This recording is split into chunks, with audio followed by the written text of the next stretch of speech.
I told a story just before this one coming from a search and rescue officer named Rob, and he has quite a few stories that he's told. And as promised, I've got another one for you. Feel free to go back and check the first one out. It's the story right before this one, but they don't have anything to do with each other, so it doesn't matter what order you watch them in. So for this story, Rob says that he was teamed up with another search and rescue officer as there were bears reported in the area. They were searching for a man who hadn't come home from a climbing trip that he'd been on. Rob said that him and the other officer had to do some serious climbing to get to the area where the missing man should have been. They eventually did find him, and he was trapped in a small crevasse with a broken leg. Rob says it was not pleasant. This guy had been stuck there for over 2 days, and his leg was severely infected. He said they were able to get him up in the chopper, but this guy was completely inconsolable. So this man says that he'd been doing great on the climb, but once he got to the top, he saw a man standing up there. He said he saw the man from the back, and he didn't have any climbing equipment with him,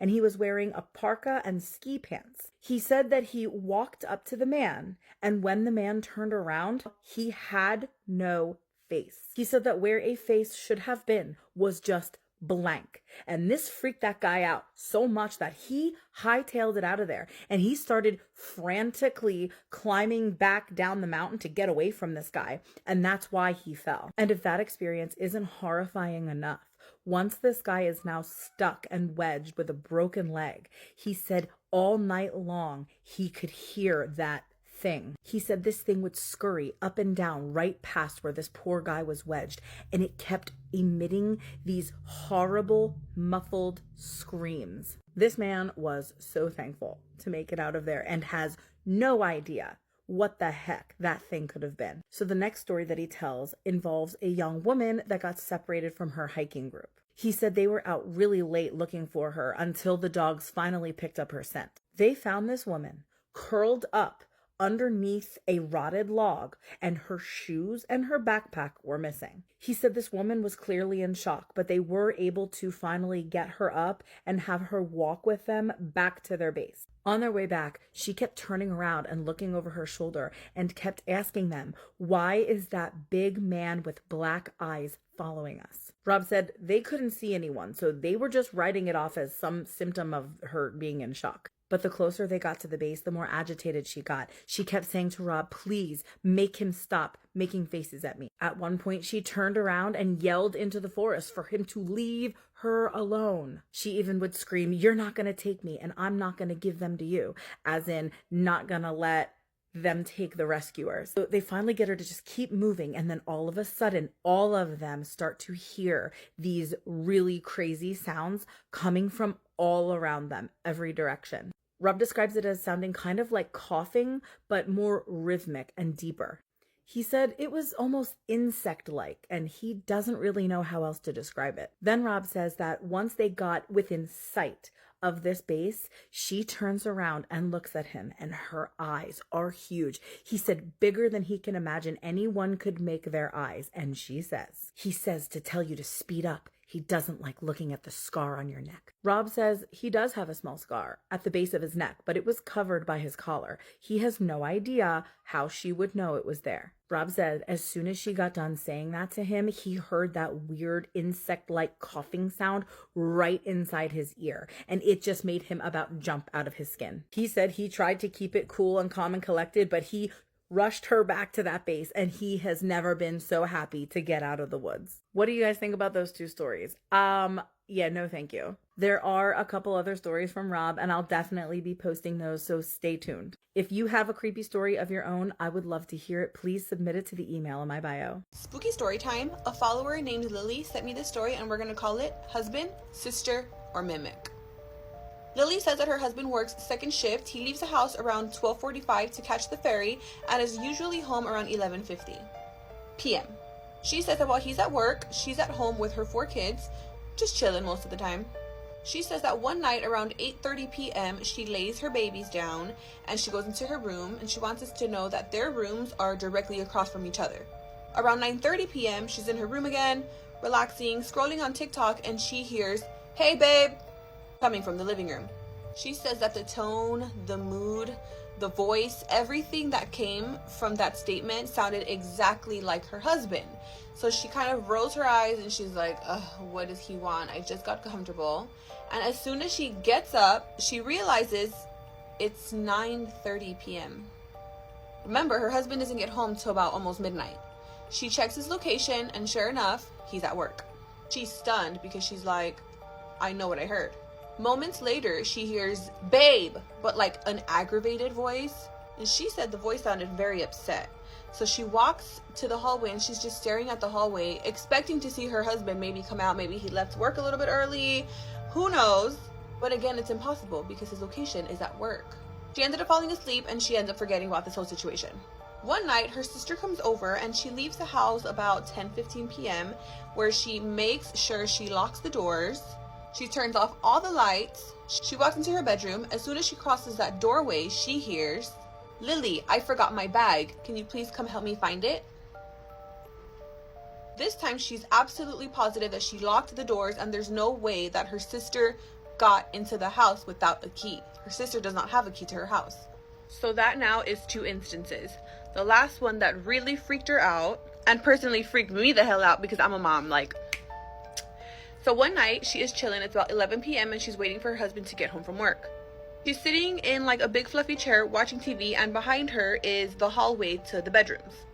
She's just chilling and then she hears her oldest daughter. Jos kuulet ulko-oveltasi koputusta yöllä ja oven takana on 2 mustasilmäistä lasta, älä päästä heitä sisään. Tämä urbaani legenda juontaa juurensa vuoteen 1996, jolloin teksasilainen toimittaja kirjoitti paikalliseen lehteen 2 havainnosta, jossa oli nähty mustasilmäisiä lapsia. Yksi tunnetuimmista tarinoista menee seuraavasti. Eräänä talvisena iltana Vermontin osavaltiossa vanha pariskunta kuulee 3 kovaa koputusta ulko-oveltaan. Pariskunta meni avaamaan oven ja oven takana oli 2 lasta, poika ja tyttö. Toinen lapsista sanoi, vanhemmat ovat täällä pian. Voimmeko tulla sisään? Tell me about a time when you just had no choice but to believe in the paranormal. I'll go first. I was a new nurse. I was working night shift and I had my first end-of-life transition and I had to go to the morgue, which is creepy enough. Going to the morgue on night shift, please. We have to have security meet us there. So I call security and I head down to the morgue. I get there. It's an old white man standing there and he opens up the door and we talk a bit. Now my back is to the door of the morgue like this because he's facing the door. And we talk and he's like, oh, there's our help because we cannot move the body by ourselves. So I turn around and I'm like, hey, and out the corner of my eye, he's gone. The other 2 security guards are looking at me and their eyes are wide as quarters. And then my blood kind of started to run cold. I'm getting chills now that I'm thinking about it. I hate it. It's so bad. But they asked me, how did I get into the morgue? And I'm like, the older white man opened the door. Didn't you see him when you first came in? They looked at each other and then they looked at me.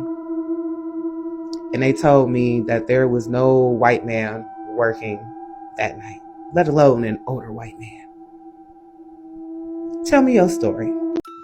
I really cannot believe y'all really like my story. So, alright, here's part 4 to the story. And I told you in part 3, this is where stuff really starts to go downhill, and I meant that. So, after the orb that me and my ex-husband saw with our daughter's face on it, about 2 days later, my ex-husband was on this Jesus trip. Not to say finding enlightenment, but I guess that was his version of finding enlightenment. I don't know. But he proceeds to tell me, now mind you, it's been 30, 40 days. I'm finally come back into the house. The first day back into the house, I see the orb. So it's been literally consistently something every couple days. This was no different. He proceeds to tell me that he cheated on me while I was pregnant with our daughter that had just passed away. And not only did he cheat on me, he cheated on me with one of my sisters. Yeah, one of my sisters.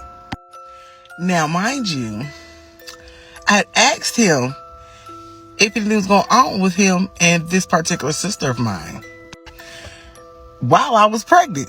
And you know what a man gonna do. He gonna deny. But after the experience... So something happened to me and my daughter yesterday that I feel like I need to share. If you take anything away from this video, it should be that you should always trust your gut and always be aware of your surroundings. So I am a teacher and my daughters are in my class with me. Yesterday we decided to go on a walk. We ended up at the park and I had 2 other teachers with me, and while the kids were playing, my 2-year-old had to go to the restroom, so I took her up there by myself. And relatively close to the bathrooms was a park bench, and there was a man sitting on the park bench, and I glanced over at him and I had the worst gut feeling that I have ever had. He had a big black duffel bag, he was wearing a dark jacket, he had dark longish hair, and I don't know, I just had the worst gut feeling. So when I got into the bathroom, I tried locking the main door, which obviously doesn't lock for safety reasons. They don't want people locking themselves in or whatnot. And so I brushed it off and I was like, it's fine, nothing's gonna happen, why are you being paranoid? I go to the second stall. There are actually 3 stalls in the bathroom, and one of them is a handicap stall that has no door. But anyway, she almost finished going to the bathroom when I heard the bathroom door open again. Instantly, I got the worst feeling all over again, and I kind of tried talking myself out of it, thinking maybe it was one of the city workers that was down by the park. But I heard whoever it was had a bunch of stuff with them, and I heard them shut it up against the door. It like slid against the door.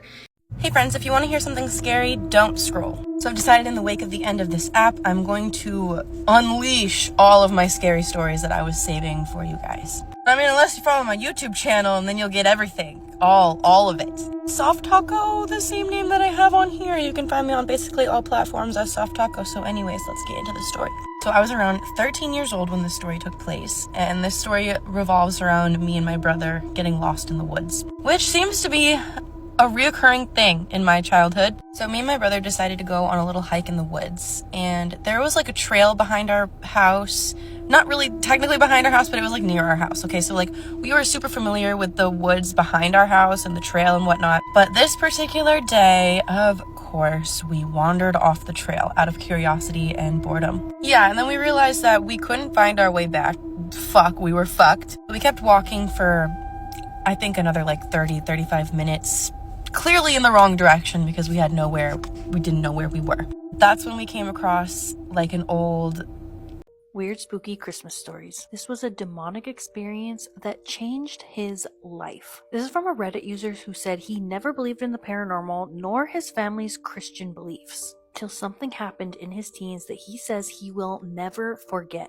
He said when he was 12 years old, he was super fascinated by the supernatural, ghosts, witchcraft, conspiracy theories, demons, all of it. But he'd never experienced anything for himself.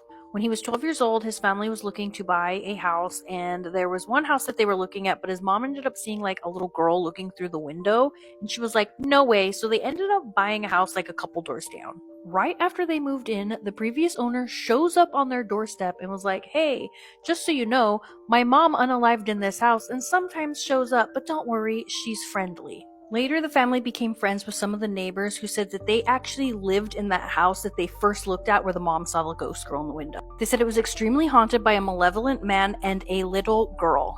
They said that their kids had traumatic experiences in that house. He said this was the first time in his life that he'd seen a group of people confirm a supernatural event. That when he was 14 or 15, he was still really into the supernatural, but still had not had any experiences. He said nothing ever worked until he got a Ouija board for Christmas. He tried using it alone in the basement, but nothing happened. At least in that moment. But he said everything changed after that. Over the next few days and even months, he started noticing strange activity. Lights would flicker, doors would move, objects would shift, his dog started acting scared. He said he wasn't scared at first because he thought he'd opened the door to a real paranormal experience and that was exciting to him. He said the activity escalated for years. He said there were cold spots in the house. What if your sleep paralysis experience went into the real world and hurt you? That's what tonight's True Scary Story is about, okay? So buckle up. Before we begin though, I just want to remind you to subscribe to my YT channel. The link is in my link tree in my bio where I tell scarier stories, longer versions of stories, and the same stories I tell on here over there. Also, if you want to send me your true scary story and you want me to recount it on here, my email is in my bio. It's kaisaspooky@gmail.com. So today's submitter's name is Danny, and Danny has had sleep paralysis since she was 12 years old, and it went until she was 17 years old, and you're going to find out why it stopped when she was 17. By the way, Danny did say that I could tag her, so she will be in the description and she will be in the comments. So if you have any comments or questions, drop them there. Here's the scary thing though. All of her sleep paralysis experiences consisted of entities that looked like Slender Man and Hat Man. Just scarier versions. She said that at this early age, she was having sleep paralysis every single night. And every single night she would have sleep paralysis, the next day her mental health would deteriorate. And this would happen quite often. She also said that if she ever watched scary movies or anything supernatural or paranormal, it would also trigger it. She said she only saw Hat Man like once or twice, but she said Slender Man is where it got real, where it was scary and violent. She did say that she lived next to a cemetery and that may be what triggered it, but I don't know. So Danny said that her bedroom door was always closed and she was always alone because she shared a room with her sister, but her sister was always sleeping over at her boyfriend's house. She would fall asleep and then she would feel a presence in her room and then her heart would start to race and beat and she would start sweating and she knew what was about to happen. If you've had sleep paralysis before, you know this feeling. She said, Can we show them the older homestead? Yeah, let's go. As you know. No, it's not. No, it's not.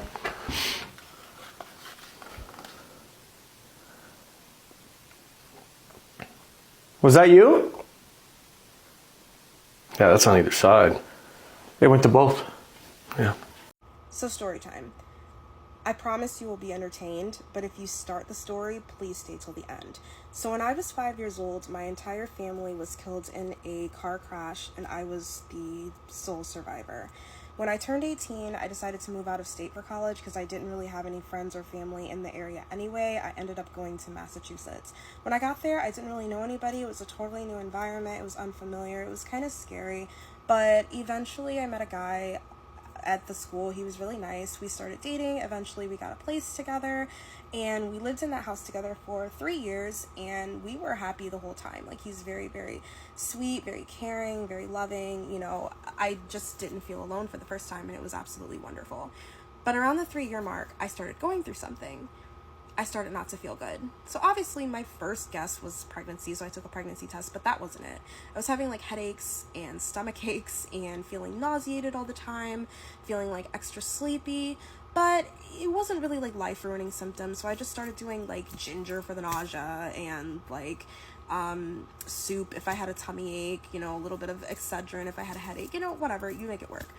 But the symptoms just kind of kept getting worse. And like sometimes they would be so bad, I'd have a migraine or a nausea to the point that I couldn't even get up out of bed. And my boyfriend's like, babe, I think you should go see a doctor. And I'm like, what is a doctor gonna do? Like, it's not like I can't breathe. It's not like I have chest pain. I just have random unspecified symptoms. Like, what is he gonna do? But he's like, babe, like, you do not feel good. Like, you should go see a doctor. And I'm like, fine, whatever. So he schedules me a doctor's appointment. I go see the doctor, and it's exactly what I thought it was gonna be. The doctor is just like, there's nothing wrong with you. And I'm like, cool. So I go back home, and things don't get better, but they start to get worse. Because now I'm not just feeling physically bad, I'm feeling bad mentally. And I don't mean my emotions. I'm not sad or depressed. I'm dealing with confusion. I keep finding things in my house in weird places that they shouldn't be. I open my kitchen drawer to get out cutlery, fork, knife. All my earrings are in there. I go look at my jewelry rack. All my cutlery's in there. Paintings that were hanged on the wall are like turning upside down.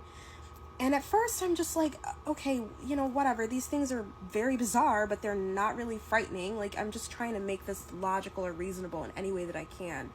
But I'm forgetting appointments. My fatigue is increasing. Like, it's just so much happening. And then it starts off slow. Little shadows of, like, in my peripheral vision. Little sounds. And you know, like, you can have those things normally. Like, I think we all... I read this story online and it literally scared me. It's called What Did I Just Witness? I will write down exactly where I read it in the description. But the writer says that she is a hospice nurse and Last night, she was present for a end-of-life case for a patient that she had been caring for a little over 3 years. She says that the patient was at the final stages of life and his breathing was sporadic, it labored, and you can tell he was just exhausted. Because of his history of abuse, he was prescribed a higher dosage of pain medication to keep him comfortable and everything. She says that for about 2 hours, he laid there, his breathing was irregular. For a moment there, she thought he was going to pass, so she opened the front door because of her beliefs. And then she says that in the final 3 minutes of his life, something unexpected happened. So during this whole process, his eyes were closed, he seemed very relaxed, he seemed very comfortable. But right before the passing, his eyes just suddenly open. He turns his head towards the door and his expression just looks twisting and angry. She says his eyebrows are furrowed and his jaws just like moving back and forth, and literally his whole expression is just full of rage. Just as suddenly he relaxes, goes back to his resting stage, closes his eyes, and he passes. She says that her and the other caregiver could not believe what was going on, and it literally looked like he was about to start growling. So her question is, was this terminal agitation, or did they witness something far more unsettling? The writer said, and I quote, "The ride home was silent. I didn't know what to think, so I just started praying. The look on his face was deeply disturbing, demonic even. I don't know how else to describe it. That image is burned into my memory forever." So what do you guys think? Do you guys think it was just like a muscle reaction, or do you think it was something deeper? Tonight's true scary story is terrifying, you guys. When I tell you that I read this story and I was like, I'm not gonna sleep tonight, like I genuinely mean that. Before we get started, I just want to remind you to subscribe to my YT. The link is in my bio, where I tell scarier stories, longer versions of stories I tell on here, and the same stories. Also, if you want to send me your true scary story, my email is in my bio. It's kaisispooky@gmail.com. Okay, let's get started. Today's submitter's name, we're just gonna call her Sarah, okay? And Sarah said that throughout her life she has had paranormal experiences, but they weren't ever really malicious. When she finally had this experience, this scarred her for life. Sarah is from Middle Georgia, but when she was 7 years old, she moved to Southern Georgia, and it was for her father's job, but she would still regularly go visit her family that lived in Middle Georgia. When she was 15 years old, her cousin turned 16 years old, and she got her license, and they both thought that it was really cool that her cousin got her license. They were able to go places now. So they would go places like go hang out with their friends. They would go to bonfires and tell stories. It was around Halloween, and one of her older friends, 17 years old, was telling her about a church off Seven Toe Road. This was in Cordell, Georgia, and apparently this is a very well-known haunted place. They actually made a scary movie about it. The scary movie is just not that well known. The story goes that there was an older woman that used to clean the church, and she only had 7 toes, and children used to go into the church and they would steal things and then they would run from her. Apparently one day when she was cleaning the church, she actually passed away. And now kids say that whenever they go to the church and they go to take things from the church, she will run and chase them away. Now, this may sound like just some stupid story, but it is not a stupid story. Because what happens to Sarah and her cousin is absolutely haunting. The legend goes, if you go to the church, Story time. Okay, this is about my neighbor that's creepy, okay? मैं 24 ਸਾਲਾਂ ਦੀ ਸੀ ਮੇਰੇ X ਤੇ ਮੇਰੀ just divorce ਹੋਇਆ ਸੀ and apartment ਉਹ ਮੇਰੀ ਸੀ ਉਹ ਵੱਡੀ building C. It was like a really like maybe 5-story building or 6-story building, New York, Astoria ਦੇ ਵਿੱਚ. Small cute neighborhood, okay? Very safe. I was the first as you enter the door, I was the first apartment to the right. ਮੇਰੀ ਪਹਿਲੀ ਡੋਰ ਸੀ apartment building the. We had the ਇੱਕ main door ਸੀ ਜਿਹੜੀ ਤੁਸੀਂ unlock ਕਰਨੀ ਆ, and then there was another door and then you go into your door, ਠੀਕ ਆ? ਜਿਹੜੀ ਮੇਨ ਡੋਰ ਆ ਉਹ always ਖੁੱਲੀ ਹੁੰਦੀ ਸੀ, and ਜਿਹੜਾ ਸਪੇਸ ਗੱਬੇ ਹੁੰਦਾ ਸੀ ਉੱਥੇ ਤੁਸੀਂ ਬੈਠ ਸਕਦੇ ਆ, ਪਰ ਤੁਸੀਂ ਸੈਕੰਡ ਡੋਰ ਕਦੇ ਅਨਲੌਕ ਨਹੀਂ ਸੀ ਕਰ ਸਕਦੇ unless you lived there, ਹਨਾ? ਮੇਰੇ ਐਕਸ ਨੇ ਮੈਨੂੰ ਡੌਗ ਲੈ ਕੇ ਦਿੱਤਾ ਸੀ, ਲੈਬਰਾਡੋਰ, my dog Roxy. ਉਹ ਪੱਪੀ ਸੀ ਉਸ ਵੇਲੇ. ਸ਼ੀ ਵਾਸ ਲਾਈਕ ਮੇਬੀ 9 ਮਹੀਨਿਆਂ ਦੀ ਸੀ. ਨਿਊਯਾਰਕ ਦੀਆਂ ਅਪਾਰਟਮੈਂਟਾਂ 'ਚ ਆਲਵੇਜ਼ ਸੁਪਰ ਹੁੰਦਾ ਜਿਹੜਾ ਰਹਿੰਦਾ ਉੱਥੇ ਆ ਬਿਲਡਿੰਗ ਦੇ ਵਿੱਚ, ਪਰ ਉਹ ਮੈਨੇਜ ਕਰਦਾ ਪੂਰੀ ਬਿਲਡਿੰਗ ਨੂੰ, ਠੀਕ ਆ? ਜਦੋਂ ਨਵੇਂ ਲੋਕ ਆਉਂਦੇ ਆ ਉਹ ਆਲਵੇਜ਼ ਟੇਕ ਕੇਅਰ ਕਰਦਾ, ਮੇਕ ਸ਼ੋਰ ਕਰਦਾ ਸਾਰੇ ਠੀਕ ਆ. ਲੈਂਡਲੋਰਡ ਆ ਜਿਹੜਾ ਓਨਰ ਆ ਉਹ ਕਦੇ ਨਹੀਂ ਰਹਿੰਦਾ ਹੁੰਦਾ ਬਿਲਡਿੰਗ 'ਚ. ਸੋ ਇੱਕ ਦਿਨ ਮੈਂ ਬਾਹਰ ਗਈ ਆਪਣੇ ਕੁੱਤੇ ਨੂੰ ਵਾਕ ਕਰਨ, and as I was coming back there was this white guy.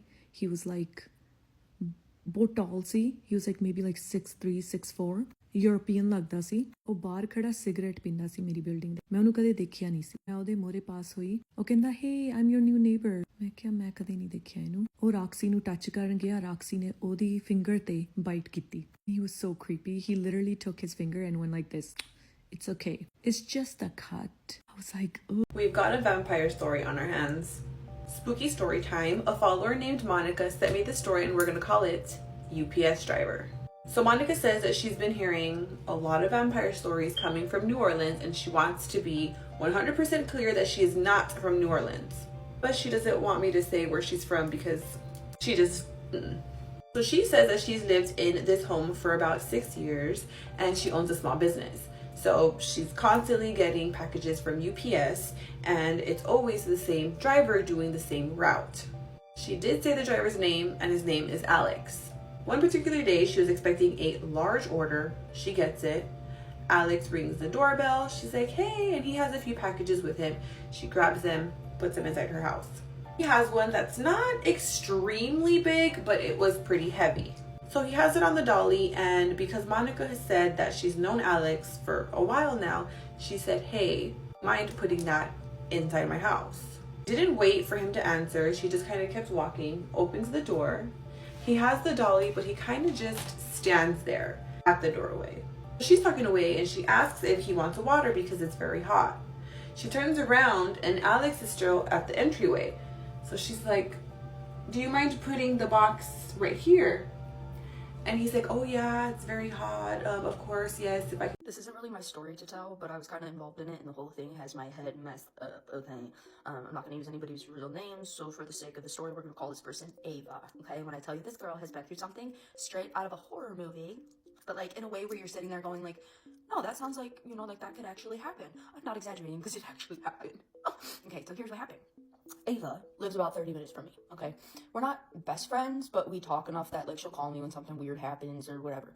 So last week, she calls me. It's, like, 11:40 at night, almost midnight. She never calls me, ever. So I see her name pop up, and I'm immediately like, okay, somebody's dying. Like, answer the phone. So I answer. She doesn't even say hello. She just goes, Savannah, I don't know what to do. Something's wrong with my house. So I'm like, okay, like, what do you mean? Like, this thing? Like, open a window, okay? She goes, mind you, she's whispering. She goes, somebody keeps knocking on my bedroom door. I go, okay. Like, somebody's in your house? She goes, no, you know I live alone. Well, okay. Then she says something that, like, really irks my soul, okay? She goes, Sav, it's the exact same knock that my boyfriend used to use when he got home. But her boyfriend passed away a couple years ago, okay? So I stopped, like, breathing. I'm like, I know somebody's got to be in the house, okay? So I'm like, well, maybe, like, the house is settling. Maybe it was your neighbors. No.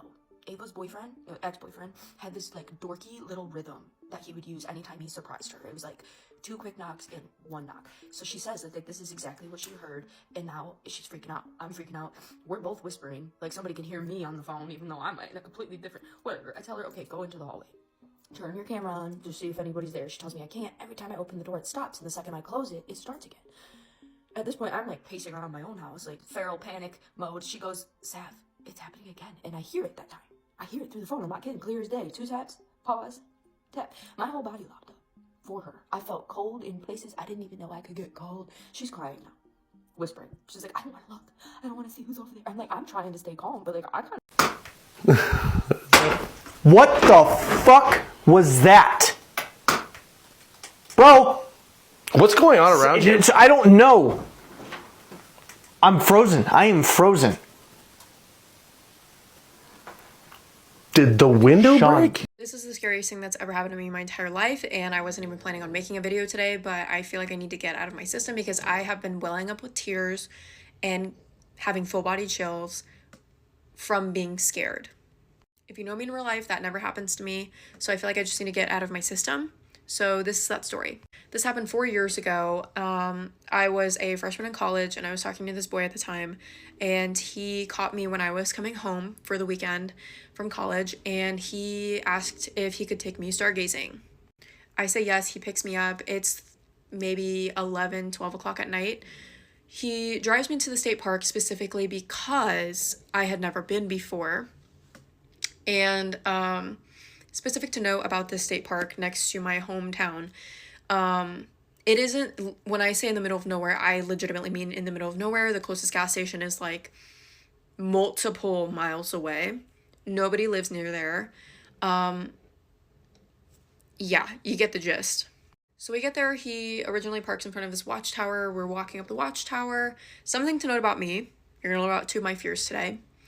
I am afraid of heights.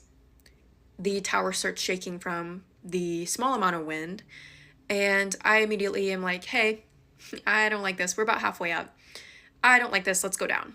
So he's like, okay, I actually thought you might be scared, so I have an alternate way for us to go look at the stars, but we have to walk through the woods. Usually, and before I get any comments about that, I know, okay? I know. The only reason why I went is because he was like, it's like a minute and a half through the woods. Perfect, a minute and a half, no worries. I shouldn't have listened to him because it was a 10-minute walk, if not more. It is so dark in those effing woods that you cannot even see your hand in front of your face. I'm walking through the woods, I'm doing fine. My other fear is the dark. Okay, I'm a full-grown woman. I am exponentially scared of the dark. Like, unrealistically scared of the dark. We're walking, we hit a fence, and not just any fence, a barbed wire fence. By this time, my eyes are fully adjusted in the dark, and out in the distance, I can see a barn. Right next to the barn, I see a big silo, and if you don't know what a silo is, it's just this big metal structure that holds corn where I'm from. A lot of farmers have them, and